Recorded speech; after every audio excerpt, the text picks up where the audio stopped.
في هذا المكان الذي يكتسب رمزية كبيرة في نفوس التونسيين، ساحة محمد علي الحامي التي انطلقت منها منذ سنتين تقريبا احتجاجات العاصمة لتدق آخر مسمار في نعش ديكتاتورية بن علي.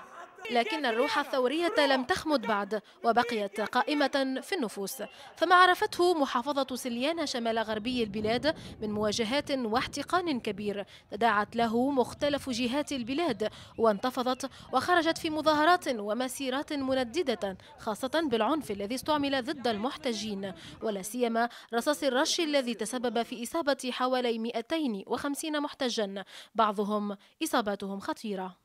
اليوم اهلنا في سليانة يتقتلوا بالرش، اليوم فما انتفاضة جديدة في الكيف، اليوم في القفصة، اليوم في ربوع تونس كل. المسيرة اليوم هي مواصلة للحراك الاجتماعي اليوم في تونس من أجل استرجاع ثورتنا اللي تم الالتفاف عليها.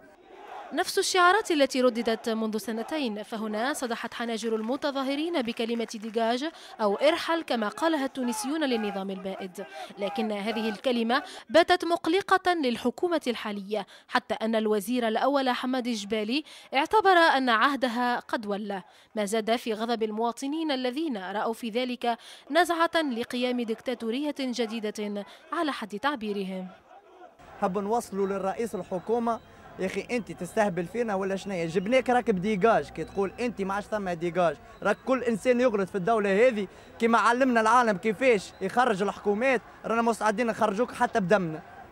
من جهتها أدانت الحكومة ما عبرت عنه بالطابع العنيف للتحركات واستهدافها رموز الدولة ومقراتها والمرافق العامة، محملة المسؤولية لكل المتورطين فيها، مؤكدة أن تلك الاحتجاجات فرضت على كثير من أهالي سليانة تحت التخويف والتهديد، وهو ما نفاه المتظاهرون.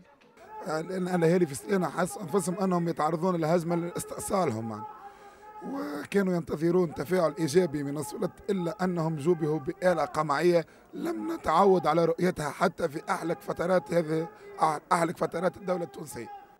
في الأثناء وفي ظل هذا الوضع الصعب، فإن مراقبين يرون أن بوادر الانتفاضة الجديدة بدأت تلوح في الأفق، وقد تسجل الأيام القادمة أحداثا أخرى.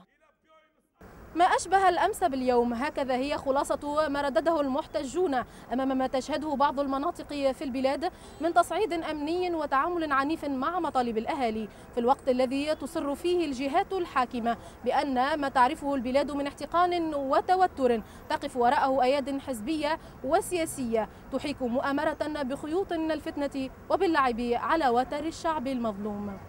يسرى والناس، قناة الاتجاه، تونس.